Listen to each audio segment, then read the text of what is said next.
নমস্কার বন্ধুরা, আর সময় কাজের একটা গুরুত্বপূর্ণ প্রশ্নের উত্তর সমাধান করব আমরা 3 সেকেন্ডে। এ একটি কাজ একা 20 দিনে, বি একটি কাজ 30 দিনে করে, তারা একত্রে কাজটি কতদিনে করতে পারবে? এক্ষেত্রে সবথেকে ইজিয়েস্ট নিয়ম হচ্ছে এ এবং বি এর গুণফল করে ওই এ প্লাস বি করে দিলে এর ভ্যালু আমরা পেয়ে যাব, অর্থাৎ এ এবং বি দুজনে একত্রে কতদিনে কাজটা করতে পারে। আচ্ছা, এ মানে কি?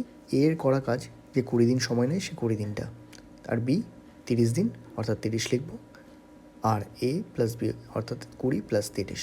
এবার এটাকে ক্যালকুলেট করলেই আমরা অ্যান্সার পেয়ে যাব।